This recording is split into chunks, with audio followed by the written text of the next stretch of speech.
أعوذ بالله من الشيطان الرجيم بسم الله الرحمن الرحيم الحمد لله رب العالمين والصلاة والسلام على رسولنا محمد وعلى آله وأصحابه أجمعين اللهم إنا نستهديك بإرشاد أمرنا وزدنا علما ينفعنا. Мы с вами продолжаем книгу «Аль-Усрату Муслима», мусульманская семья, автором которого является имам или доктор Аль-Вахбат Аль-Зухайли, ученый 20 века. И вот мы с вами в последнее время рассматривали то есть причины, которые или препятствия, которые препятствуют для создания семьи в современной исламском мире или в мусульманском мире. Вот. После этого рассмотрели тему мукаддимату завадж, то есть предисловие, предпосылки для бракосочетания, или, одним словом, сватовство. И мы сказали, автор в этой части рассказал, как необходимо вести сватовство, да, к позиции исламского права, исламского нрава. И сказал, в этом случае уединяться нельзя, встречи только прилюдных, и желательно только дома. И с этой целью мужчина может смотреть на женщину, на лицо и на кисти рук. Но здесь, конечно, автор подошел с позиции шафистского мазхаба, потому что, как я уже говорил, доктор Зухайли, он шафиит, практикующий, хотя он знал все 4 мазхаба, он книгу написал, 8-томник, вроде бы, где написал сравнительный фикх по всем 4 мазхабам. Но несмотря, здесь он не говорит про другие мазхабы, хотя мы знаем, другие мазхабы, некоторые разрешили, что не только кисти рук, до локтей можно посмотреть, а некоторые ученые сказали, можно посмотреть, то есть невестка может выйти к жениху при сватовстве в таком виде, как она ходит дома, и при мужчинах, при отце, при братьях, да, кто на ней не может жениться. Есть такое мнение, что в таком виде она может появиться, и жених, будущий муж, может посмотреть. Такое тоже есть мнение. То есть, это не тема не наша, да, мы в общем этим вопросом рассматриваем. Нас сегодня интересует именно в исламской семье именно принцип, как организовывать семью, а какие части можно смотреть, какие нет, это касается фикха. И вот потом мы дошли сифатуль хатибейни, то есть качества и особенности, характер сватящихся, да, то есть невеста и жениха. И вот что говорит автор: «Куллу минар раджули валь мар'ати харисун аля тавафури сифатил муайянати фил ахар». То есть, говорит, каждый человек, и жених, и невеста, они, говорит, стремятся, чтобы у противоположного были те хорошие качества, так, хороший характер. И после этого начинает перечислять это, и говорит те качества, которые желаемы с исламской позиции, на что должен обращать женщина, когда выходит замуж, какие качества должен иметь будущий муж, и какие качества должна иметь будущая жена. И говорит сифатуль хатиб. И в первую очередь начинает от характера и нрава мужчина, и говорит особенности жениха. Ар-раджуль муфаддал. И говорит, мужчина, предпочитаемый мужчина, хуа ан якуна за дейнин ва хулкин. В первую очередь, чтобы желаемый мужчина, за кого хочет женщина выходить замуж, чтобы был практикующим мусульманином, за дейнин, то есть религиозным, ва хулкин, и благим нравом человек, ва каую шахсия, и сильной личностью, муттасифан бисифати руджуля, и чтобы он был описан или имеющий мужские качества. Вот эти, ну, на самом деле, мужчина, эти самые необходимые качества для мужчины, да? Даже если отбросить религиозность, так и благой нрав, даже во всех этих народах, даже не мусульманах, это хотят видеть, да, кауи шахсе, то есть сильная личность. Мужчина всегда должен быть мужчиной как сильной личностью, и тоже имеющиеся мужские качества, то есть вот.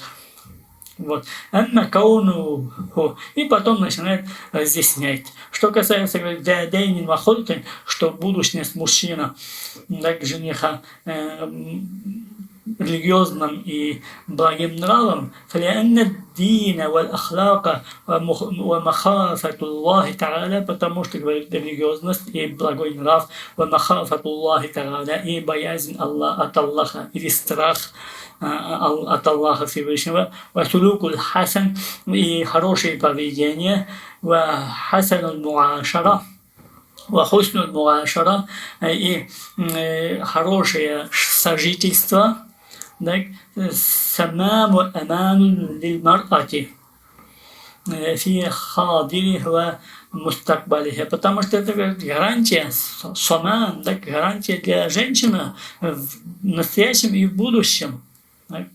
Допустим, если женщина хочет жить в нормальной семье и быть уважаемой, самые главные эти качества и нужны, да? Богобоязненность мужчина, религиозность, благой нрав, хорошее поведение, хорошие взаимоотношения. И это будет являться гарантией для женщины сегодняшней ее жизни и в будущем. Факал Аллаху Та'аля, и он подтверждает эти слова кораническим аятом. Вараширухунна биль маруф, живите с ними достойно, то есть обращается Аллах Всевышний в этом случае мужчинам, да, и говорит, живите с ними, со своими женами достойно. وقال النبي صلى الله عليه وسلم, и сказал пророк Мухаммад صلى الله عليه وسلم, إذا أتاكم من ترضون خلقه ودينه فزوجوه. Если кто-нибудь к вам придет и будет свататься, и он человек религиозный, и вам его нрав по душе, то жените его, то есть имеется в виду, выдайте ему замуж своих дочерей или сестер. إلا تفعلوا تكن فتنة في الأرض وفساد في الأرض. А если вы этого не сделаете, то распространится соблазн и разврат на земле. فالدين والخلق أهم خصائص الخاطب عند العقلاء والأتقياء الذين لهم نظرة ثاقبة ومتأنية في الأمور. И автор говорит, качество, то есть религиозность мужчины, так, хулук, благой нрав, самые, говорит, необходимые качества у разумных людей, у богобоязненных людей,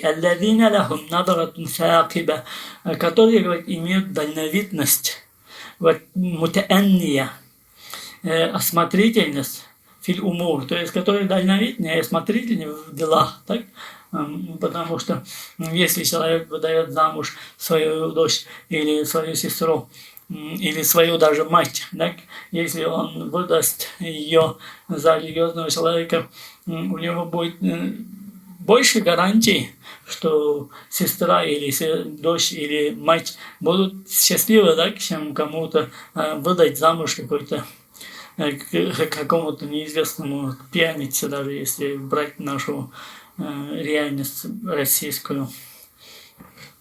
وقال الحسن بن علي رضي الله عنهما, и сказал Хасан ибн Али رضي الله عنهما, زوج ابنتك ذا دين, то есть Хасан رضي الله عنه, да, внук пророка Мухаммада говорит, выдай, говорит, свою дочь ذا دين, религиозному человеку. Ин ахаббаха балага фи ikramиха, если, говорит, он полюбит твою дочь, он будет посчитать ее, так, посчитать ее. وَإِنْ كَرَهَهَا لَمْ يَظْلِمْهَا. А если ненавидит ее, то есть начнет ненавидеть, у них не получится, не сложится, да, семейная жизнь, то لَمْ يَظْلِمْهَا, то он не будет причинять ей вреда, зла, да, и не будет притеснять ее. Видите, так, в обоих случаях это благо для женщин. Либо муж полюбил ее, так, у них взаимоотношения хорошие, и человек богобоязненный, религиозный, будет ее чтить, посчитать. А если и не сложится жизнь, а тогда, по крайней мере, не будет издеваться над ней, притеснять ее, совершать по отношению к ней зло. И дальше говорит: «Амма ма яхтаруху ба'ду наси адатан мин кауни хатиб мали'ан». А что, говорит, обычно сегодня, говорит, выбирают люди, в основном, говорит, это чтобы жених был богатым. На самом деле, я сейчас не знаю, у нас давно уже не сталкивался с этими вопросами в России, имею в виду, среди татар-башкир. Вот в исламском мире, то есть в мусульманском, арабском мире, очень, на самом деле, вот сегодня и только ищут богатых женихов. И в итоге такое положение, да, Женя. То есть семьи распадаются один за другим. Риндахуш, саруат, вальхажах, говорит. Аужах, то есть ищут, говорит, таких людей, у кого есть богатство или высокое положение. Ауля ятауаррагу мин иртикабиль фиск. И они не страшатся, говорит, бин иртикабиль фиск. Какой богатый человек может так. Обычно сегодня такое положение, если человек он состоятельный, либо у него положение в обществе, либо он богатый, он даже нет, то есть у него нет ни стыда, ни совести и ни богобоязненности. Я вспоминаю, сколько случаев бывало, когда в Сирии не было войны, так, вот, саудиты, вот, то есть летом приезжали колоннами саудиты, ну, из этих богатых арабских стран, приезжают, там женятся якобы, и потом отдохнули месяц-два, уезжают, и все с концом. Оставили тут жену, и забыли про нее, и потом она не знает, что делать, и замуж выйти уже не может, она как бы замужем, да, тот муж ее не развел, и того мужа не может найти, как бы, и он ее не забирает в Саудию жить вместе. И в таком положении, и потом приходили, даже бывало случаи, когда мы уроки брали у шейхов, обращались эти женщины, приходили этим же шейхам, а как быть? Что делать? И замуж выйти не может, потому что замужем. И тот муж уже пропал давно, его нет. Вот поэтому такие много бывали случаи. И поэтому, говорит, те, кто ищет мужа богатого, тоже это жама, говорит, это общество невежд, глупцов. Надратухум сатхиятун захирия. Или, говорит, у них взгляды, говорит, поверхностные, захирия, внешние. Потому что, говорит, богатство, оно, говорит, есть сегодня, завтра нет этого богатства. Адатун калак тадмир. А говорит, фиск, то есть вот этот разврат, да, у этих людей, у богатых, он говорит, является инструментом или чем-либо калак, да, то, что приводит к сомнению, к калак, как даже и тадмир, то есть к разрушению и к беспокойству, да, к тревоге. Фасаду ва катгу рахим. И говорит, фасад, разврату и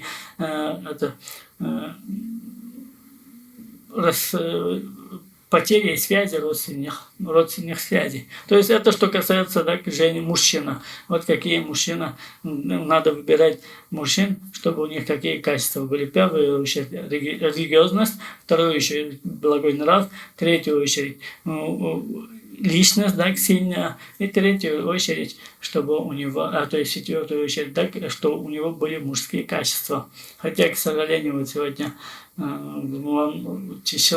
мужчины теряют мужское вот это качество, да, которое было даже в нашу эпоху еще не такие были. Но сейчас иногда смотришь, вот дети в городах растут, ну, как ничем не отличаются женщины, так, вот такие слабые, расслабленные, ничего от них мужского нет. Может, это городская жизнь, да, плюс это интернет, никакого движения нет, никакой работы физически нет, и спортом не занимаются. Может, из-за этого. Плюс к тому эти всякие продукты, так, передаются гормоны от этих продуктов, как те бройлеры и всякие. Ну, в любом случае, вот эти 4 качества минимум надо обратить на это внимание, когда человек выбирает, женщина выбирает жениха, или жених приходит и просит руки жены, то есть руки дочери или сестры или кого-либо. И дальше автор говорит: сифатуль махтуба. Характер и особенности невесты. Какая должна быть невеста? Мукаванатуль махтубати у сифатихаль мухимма арба. И также говорит, у женщины самые необходимые особенности и качества, их 4. Антакуна дата дайнин ва хулук. В первую очередь, то же самое, как и мужчина, она должна быть богобоязненной и с благим нравом.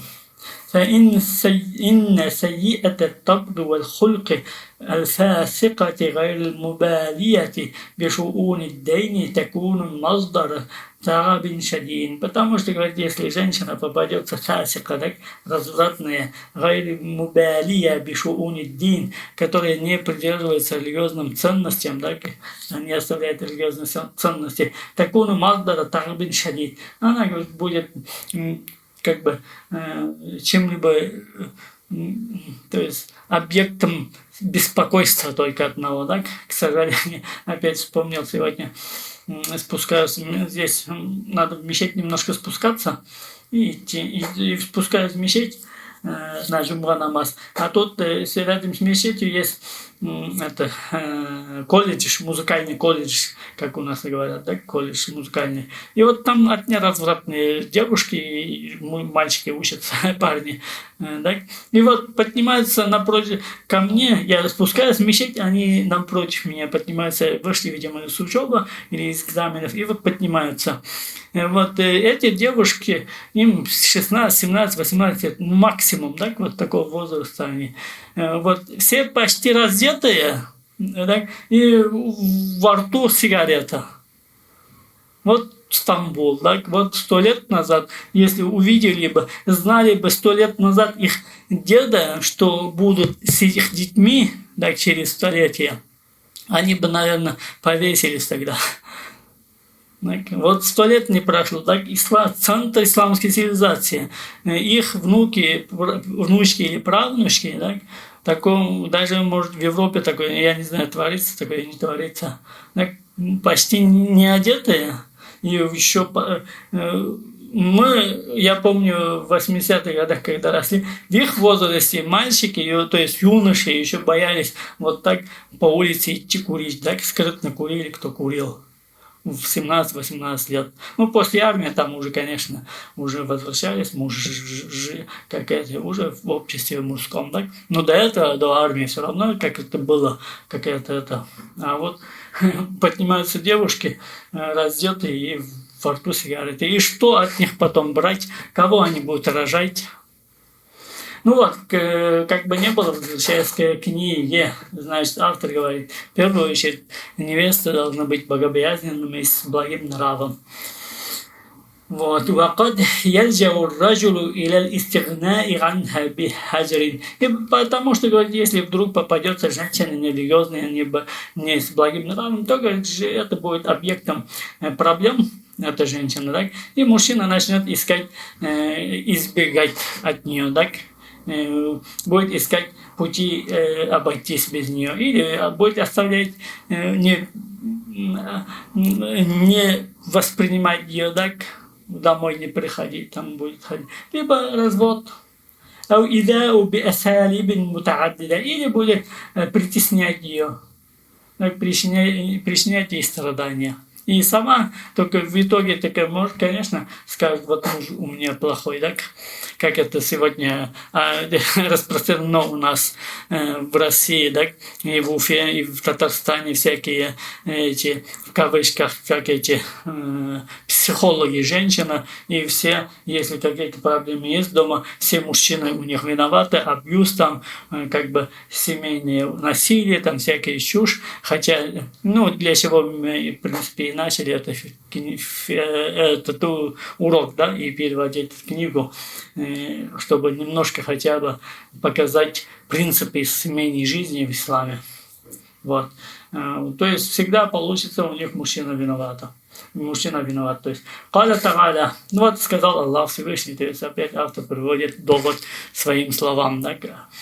Сказал Аллах Всевышний: «Вассалихату канитатун хафизатун лил-гайби бима хафиз Аллах». Праведные женщины покорны и хранят то, что положено хранить в отсутствии мужей благодаря заботе Аллаха. То есть богобоязненность, да, благой нрав – это забота Аллаха Всевышнего, это милость от Аллаха Всевышнего. Ахраджа Муслиман ан Абдуллахи бин Амр. И хадис, который приводит имам Муслим от Абдуллаха бин Амр, где пророк, саллаллаху алейхи, говорит: «Ад-дунья мата'ун». Пророк, саллаллаху алейхи, говорит: жизнь, говорит, это наслаждение или предмет наслаждения. Да? «Вахайру мата'ихал мар'ату салиха». А самый, говорит, лучший предмет наслаждения в этом мире, говорит, это праведная женщина. Это праведная женщина. На самом деле, если кому-то посчастливится, и Аллах одарит этого человека с праведной женой, это наслаждение. Это наслаждение, тем более в нашем веке, когда женщина развратна, тем хуже, чем мужчина. وقد أرشد النبي صلى الله عليه وسلم إلى هذه المعيار الصالح. И, говорит, пророк Мухаммад صلى الله عليه وسلم наставлял, говорит, нас этим миар салих, этим стандартом, говорит, праведности. Факали, и сказал: «Танкихуль мар'ату ли арба». Пророк, саллаллаху алейхи ва саллям, говорит, женщины, говорит, женятся на женщинах по 4 причинам. По 4 причинам. Лималиха, первый говорит, за богатство ее, аули хасбиха, аули хасабиха, или из-за того, что она из знатной семьи, из знатного рода, вали джамалиха, или из-за ее красоты, вали диниха, или из-за ее богобоязненности. Фасфар бидати дин тарбату ядак. А ты, говорит, выбери или женись на богобоязненной, то она обогатит тебя. Тарбату ядак. Она тебя ядак. То есть она, говорит, обогатит тебя. То есть, говорит, разъяснение дает автор этому хадису. Говорит, воистину, говорит, люди тибун аль-мар'ата, говорит, женятся или сватаются на женщине, имма лисараха илля вамалиха, либо из-за ее состояния и богатства, факат юдгихал мал, богатство, говорит, ее развращает. На самом деле, если жениться на женщине богатой, так, разве она будет послушной? Так? Пришел, скажем, небогатый мужчина жениться на богатой женщине, она будет руководить дома. И потому что ее это богатство развратит ее. Она почувствует себя независимой от мужа. И не посчитает, что ей нужно быть покорной.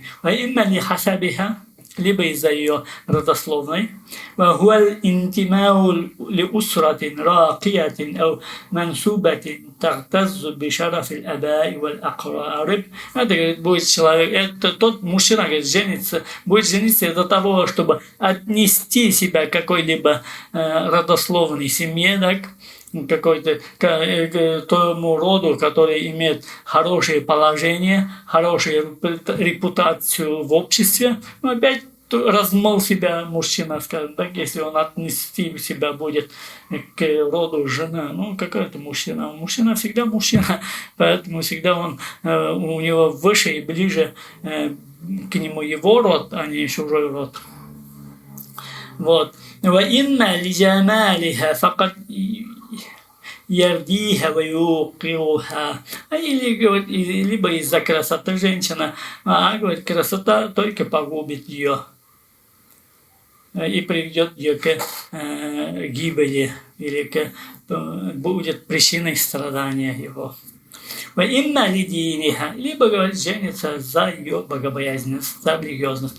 واللائق بذي الدين والمروءة. И, говорит, необходимо выбрать женщину за ее религиозности, так, и за благого нрава. أن يكون الدين مطبخ نظره في كل شيء. Чтобы, говорит, была религия у нее предметом желаний, так, во всем, фикуллишей, то есть, чтобы она смотрела во всем в этой жизни через призму религии, призму коранических ценностей. Вот. لا سيما فيما تطول صحبتك الزوجة. И особенно, говорит, мужчине-то надо выбирать таких, тем более, говорит, потому что этому человеку надо будет жить всю жизнь с ней, с женой, так? И поэтому, если человек хочет себе спокойной жизни, спокойную семью, безусловно, в первую очередь должен выбирать такую богобоязненную женщину с благим нравом. فَإِنْ لَمْ يَخْتَزَّ ذَاتَ الدَّيْنِ أَفْلَسَ وَخَسَرَ. А если, говорит, мужчина не будет искать себе богобоязненную женщину, то он, говорит, изначально уже обанкрот и погибнет. ووقع في الفقر. И в итоге он, говорит, так и это, и в факр, бедность, пойдет в бедность. فقوله تربت يداك кинаят عن الفقر. Поэтому, говорит, тарбат ядак, то есть это, говорит, киная, то есть указание на бедность. ويؤيدها حديث آخر. И также, говорит, эта мысль автора утверждает другой хадис, где пророк саллаллаху говорит: لا تزوجوا النساء لحسنهن. Не женитесь на женщин из-за их красоты. فعسى حسنهن أن يرديهن. Может быть, говорит, их красота приведет их к гибели. ولا تزوجوهن لأموالهن. И не женитесь на женщинах из-за их богатства. فعسى أموالهن أن تطغيهن. Может, говорит, их богатство приведет к их разврату. ولكن تزوجوهن على الدين. Только, говорит, женитесь за их богобоязненность, за их религиозность. أمت سوداء ذات دين أفضل. Даже, говорит, черная рабыня богобоязненная лучше, чем небогобоязненная красивая женщина. Антакуна бакран. И это первое, да, качество, религиозность и богобоязненность.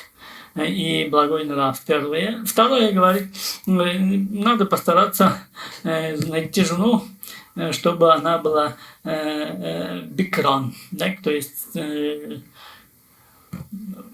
не бывший замужем, то есть, как сказать, лианна бикра, вот вылетели из головы, это русское слово, бикр.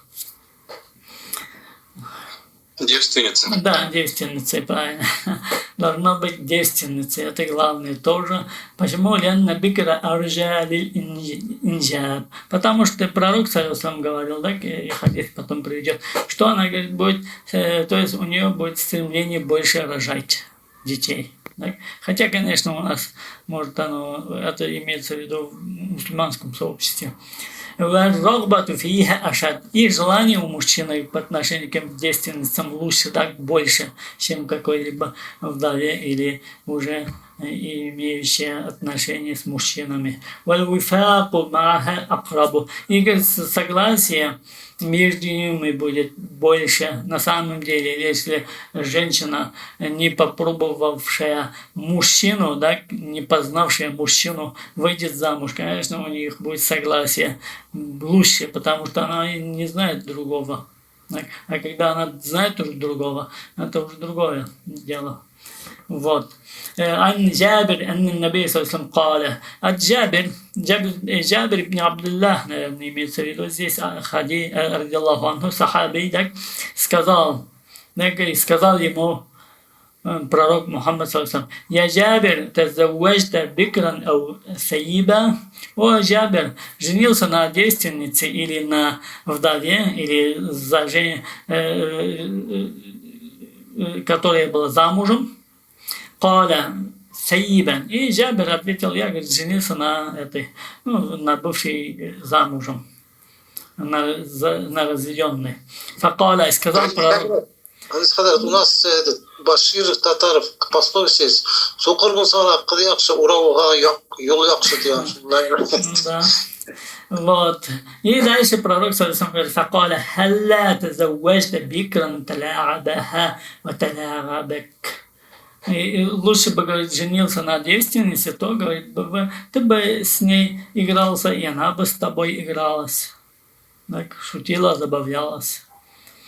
ولا يغني هذا منه الزواج بالسيف. Но это, говорит, не значит, что нельзя жениться на вдовах или на бывших замужем женщинах. Здесь говорится о желательности, так? فذلك مشروع. И жениться, то есть, если на разведенных женщинах или на вдовах можно, ислам не запрещает. فقد أقر النبي صلى الله عليه وسلم جابرا على الزواج بها. Просто, говорит, утвердил пророк Мухаммад, побуждал, так, мужчин искать себе, хотя если первый раз они женятся, искать девственницу, не бывшую замужем девушку. فهي أقدر على تدبير شؤون المنزل ورعاية الأولاد. Потому что, говорит, как уже выше говорили, так, все равно, если женщина не познала мужчину, и она познала только своего мужа, это уже совершенно другое дело, чем женщина, познавшая нескольких мужчин. Третье, антакуна вадудан. Третье, чтобы она была приветливой, так, вадуд, любимой. То есть бывает не обязательно, да, красивые женщины, бывает иногда они некрасивые, но у них есть приветливость, да, они притягивают к самой себе. Вот. أي المولود لما عليه من الحسن والخلق والتودد إلى الزوج. Что, говорит, в ней маудуда, да, то есть приветливость, хуснуль хулк и благой нрав, вот таваддуду или зауж, да, и который умеет снискивать любовь у своего мужа. ولأن الحب المتبادل بين الزوجين أدعى إلى بقاء الزوجية والحسن العشرة.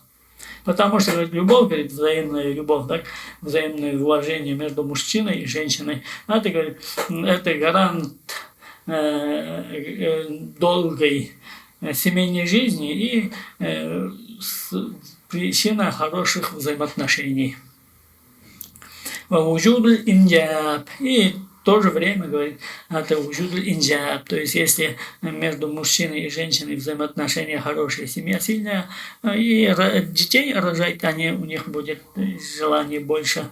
Так и дети будут больше. Ран Макиль ибн Ясар قال. Ран Макиль ибн Ясар сказал: جاء رجل إلى النبي صلى الله عليه وسلم فقال. Пришел человек к пророку Мухаммаду саллаллаху алейхи ва саллям и сказал: إني أصبت امرأة ذات حسب وجمال. Я, говорит, нашел женщину ذات حسب, то есть из известной семьи и красивую. وإنها لا تلد فأتزوجها. Но она, говорит, не рожает. И можно ли мне на ней жениться? То есть совет просит у пророка Мухаммада саллаллаху алейхи ва саллям. Ответил пророк Мухаммад саллаллаху алейхи ва саллям: لا. Нет, говорит. ثم أتاه ثانية فنهاه. И потом мужчина еще вторично пришел к пророку Мухаммаду саллаллаху алейхи ва саллям, и этим же вопросом пророк Мухаммад запретил ему жениться на ней. ثم أتاه الثالث فقال. Потом, говорит, третий раз пришел этот человек к пророку Мухаммаду саллаллаху алейхи ва саллям брать совет жениться или не жениться на этой женщине. И пророк Мухаммад сам сказал: «Тазавваджул вадуда валвалуда фи инни мукасирун бикум». И пророк Мухаммад посоветовал этому человеку, говорит: женитесь на приветливых, на тех, которые любят рожать. «Фаинни мукасирун бикум». И я буду гордиться вами в судный день. أي المباهاة بكثرة أمة النبي صلى الله عليه وسلم يوم القيامة. То есть пророк сам говорит: я буду гордиться из-за многочисленности моей уммы в судный день. Вот, ты знаешь, третье было качество женщины, на ком жениться. Антакуна валудан. И четвертое качество, чтобы она была часто рожающей женщиной. Часто рожающий, плодородный. Хотя, наверное, может, сегодня такая ментальность у нас у башкиров, татар, принявших чужое мировоззрение, чужую культуру, чужое мышление. Может, и сами мужчины-то и не хотят уже жениться, то есть, чтобы у них было детей много, да. Хотя, к счастью, сейчас наблюдается то, если люди практикующие, все-таки у них есть дети побольше, чем у непрактикующих татар и башкир. ويعرف ذلك بالتوالد قريباتها وكثرة أفرادها. А как, говорит, познать, она из плодородной и часто рожающая женщина или нет? Это, говорит, можно посмотреть на ее родственников, так? На ее семью, большая у нее семья или маленькая. Если у нее есть сестры уже замужем, рожают они или не рожают, братья, допустим, женатые, сколько у них детей, то есть, изучая это, их род, можно увидеть, какая она семья, какая она женщина, так, будет рожать или не будет рожать. والولد هو رباط قوي يجمع بين الزوجين. Потому что, говорит, дети, это, говорит, связь между мужем и женой, которая укрепляет семью. На самом деле, дети, мне вас не учить не надо, многие моего возраста люди, или, может, даже старше, сами знаете, да, как дети укрепляют семейную жизнь, связь, узы семейные. وهو زهرة البيت وموضع الأنس. Дети, говорят, они это захратуль бейти, говорят, то есть они цветы, да, цветы семьи и причина радости, веселья. Дети, на самом деле. Васабилю истихрар хаяти заужия. И говорит, это путь истихрар, да, прочности семейной жизни. Каля, саллиллаху саллям, сказал пророк Мухаммад, саллиллаху саллям: хайру нисаи мин иза назарта илейха сарратка. Самая, говорит, благородная, самая лучшая женщина, говорит, это та, если посмотришь на нее, она тебя радует. А если повелишь ей что-либо, то она повинуется тебе, подчинится тебе. А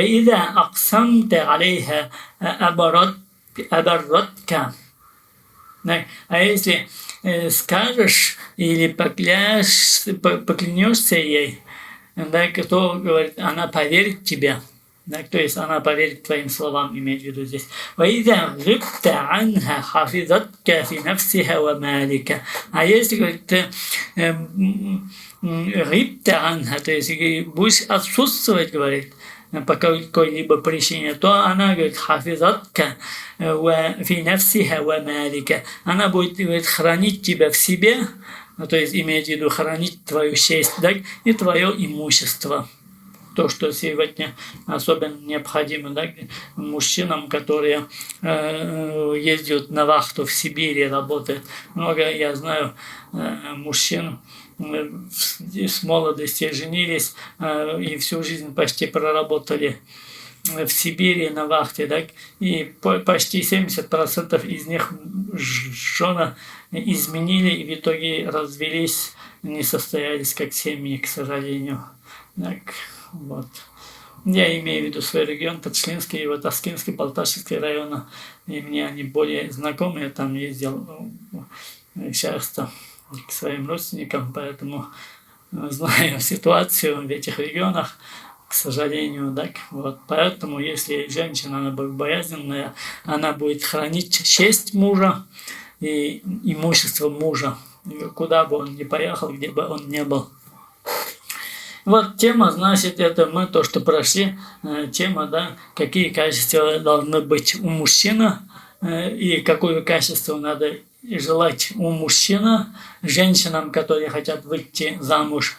И какие качества и особенности должны искать мужчина, если они хотят жениться на этих женщинах, на ком они хотят жениться. И дальше тема аль-мабхасистани, вторая тема тарикату ибрами абду заваж. Здесь уже разговор идет именно о норме и правила заключения брачного договора. Это самое важное, вот у нас, наверное, в основном у нас имамы, да, все равно кто-то и слушает запись, кто-то участвует на уроках. Это имама, да, и вот имамам обычно же обращаются, у нас так принято, никах считать, говорят, так, никах окатырга. А никах окатырга, это в принципе, это и договор, взаимный договор, как и купля-продажа, да, допустим, пошел, купил хлеб в магазине. Это сделка, да, купля-продажа. Договор купли-продажи. Или пошел человек, допустим, арендует квартиру. Это договор аренда. Или, допустим, хочет в аренду взять машину, договор аренда. И то же самое, брачный договор – это один из видов договоров, но только имеет свои особенности. Поэтому, в принципе, это и можно и не приглашать имама, да, или муллу, да. Но у нас так принято, обычаи народа, как только они женятся, они приглашают муллу, и мулла руководит над процессом заключения брачного договора. Так? И поэтому имам-то должен, по крайней мере, знать, как правильно заключить этот договор и подсказывать молодежи, так, чтобы у них договор был действительным с позиции исламского права. С позиции исламского права, и поэтому вот этот момент, он очень будет хорош для нас. Да? То есть тема, значит, как заключить или нормы и правила заключения брачного договора. Хотя это, конечно, я сразу говорю, здесь нет нюансов, это не фикх у нас, мы не читаем сейчас исламское право, да, книги, хотя мы это прошли детально, как заключить брачный договор в главе никах, да, в главе, где брачный договор, кто хочет, не был на уроках, не слушал с нами на уроках, не участвовал, может зайти в канал, телеканал, да, то есть в Телеграме у нас есть канал, Даруль Гулюм называется, и там мы выкладываем все наши уроки. И там можно найти книга Ихтияр, это глава Никах, и можно это прослушать все эти уроки. И вот, «Заважу шарган». Что такое, значит, дает определение, что такое «заваж шарган». Да, что такое бракосочетание, шариатское бракосочетание, то есть по исламскому праву. Это, говорит, договор, который содержит так, те нормы и правила, после чего мужчина будет иметь право истимта, то есть право наслаждаться женой своей. С чужой женщиной нельзя наслаждаться, так? Иметь какие-то интимные взаимоотношения. Это карается законом в исламе. Если мужчина еще не женатый, 100 плечей. А если женатый, так, тогда побивание камнями. А чтобы вот это разрешить человеку, чужую женщину, чтобы он мог с ней наслаждаться, необходим этот договор, так, который называется никах, брачный договор.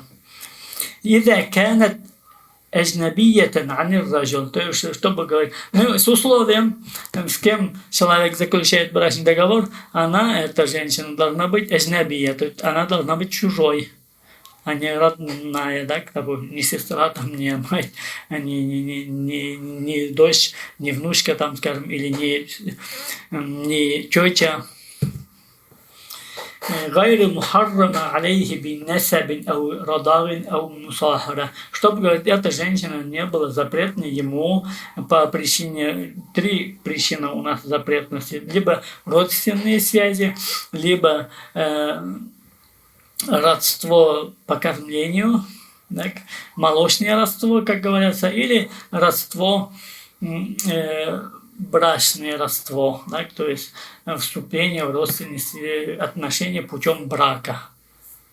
Допустим, если, скажем, мужчина женился на женщине, он не может жениться на ее матери, он не может жениться на ее дочери, так? И вот это считается родственные связи путем брака.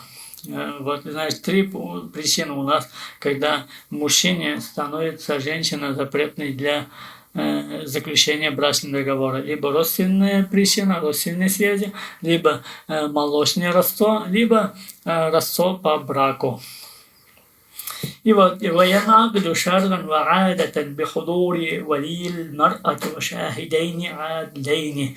И говорит, заключается этот договор, брачный договор по обычаю и по исламскому праву при наличии опекуна женщина и 2 свидетелей правдивых. Здесь опять приводятся условия шафирского мазхаба, а не ханафитского мазхаба.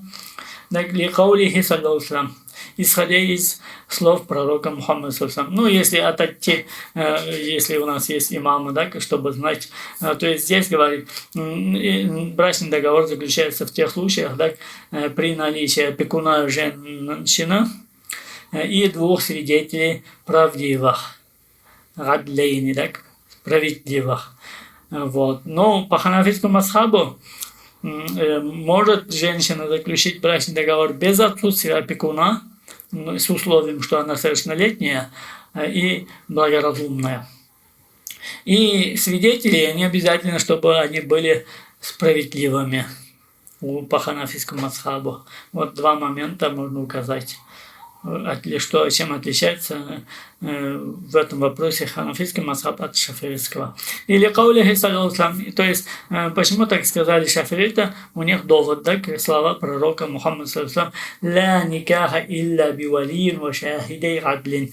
Нет бракосочетания, то есть не будет брачный договор действительным, если не будет присутствовать опекун, женщина, и 2 свидетеля правдивых, справедливых. И здесь говорят, а как происходит договор бракосочетания? Обмениваясь предложением и принятием, то есть взаимный обмен, да? Допустим, так сказать, мужчина говорит женщине: выйди за меня замуж. Это предложение получается у нас. Так. А женщина говорит: вышла за тебя замуж. Принятие, это будет называться принятием. Да? Есть предложение, есть принятие. И все. Вот договор состоялся. То есть с условием, да, если по ханафитскому мазхабу говорю, очень простое бракосочетание, оно будет действительно по исламскому праву, ханафитскому мазхабу. Да? Допустим, есть женщина, есть мужчина, есть 2 свидетеля. Есть 2 свидетеля. И 2 свидетеля мужчина или 1 мужчина, 2 женщины свидетели. Да? И при их присутствии, если мужчина скажет: выйди за меня замуж, а женщина ответит: вышла за тебя замуж, все, брачный договор состоялся. После этого они муж и жена. Вот это самое простое, самое минимальное, что необходимо для того, чтобы брачный договор был действительным. И не был, эти люди не грешили, не совершали преступлений с позиции исламского права. И вот поэтому, говорит, основ это табадуль иджаб валь кабуль, то есть обменивается не предложением и принятием.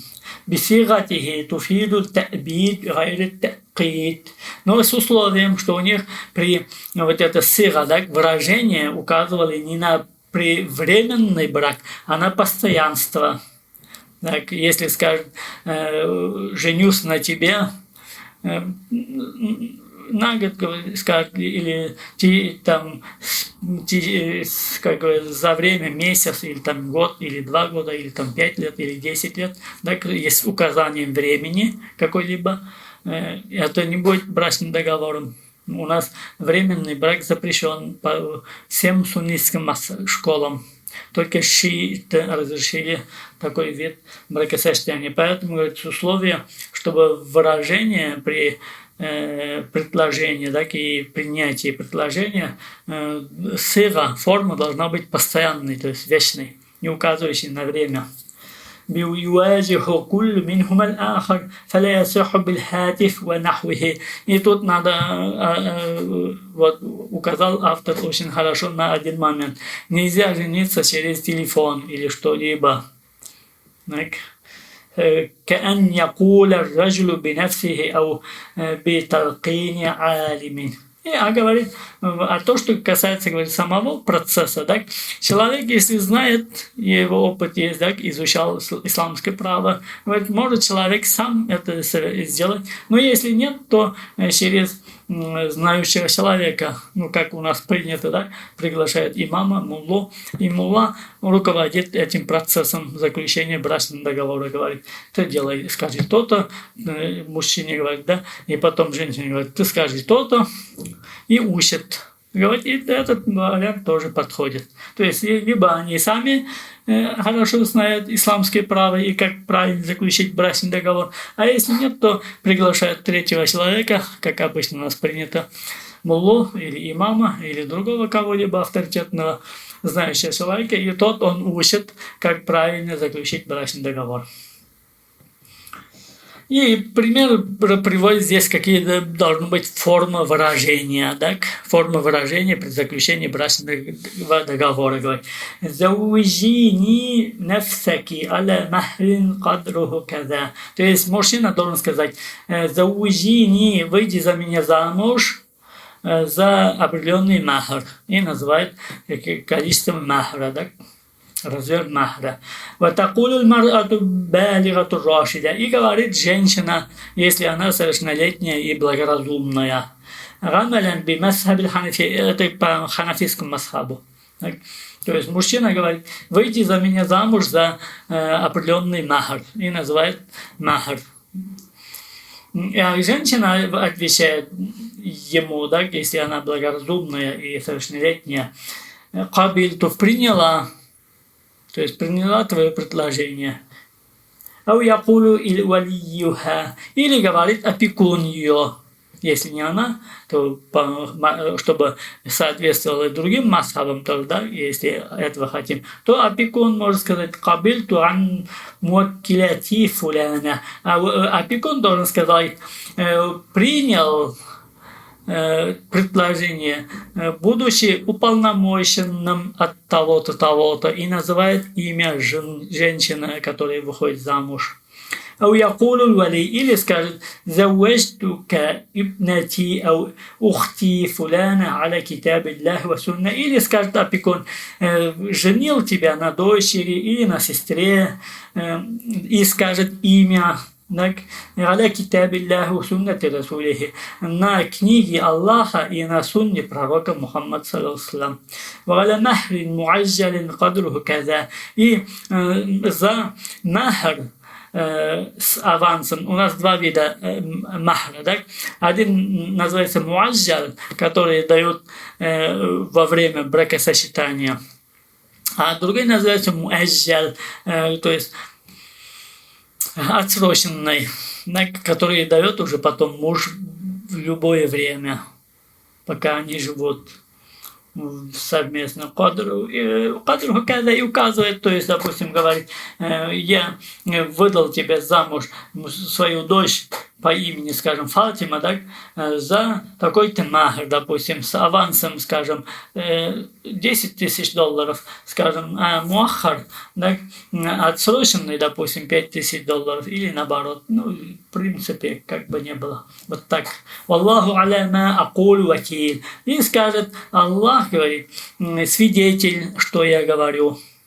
Ваякулу раджулю, а отвечает мужчина, قبلت الزواج بابنتك أو أختك على كتاب الله وسنة الرسول. То есть можно и так, и так, так. Либо мужчина может предложить сначала сказать, так, жени меня на своей дочери, и опекун скажет. Или наоборот скажет, опекун сначала говорит, женщина, так, опекун женщина говорит, женю тебя, а потом жених говорит, принял женитьбу на твоей дочери или на твоей сестре и назовет ей имя на книге Аллаха и на сунне пророка Мухаммада саллаллаху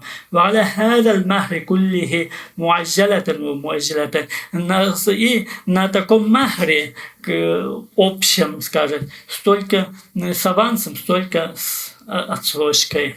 Валлаху хайру шахидин. И скажет, Аллах лучший свидетель. Аллах лучший свидетель.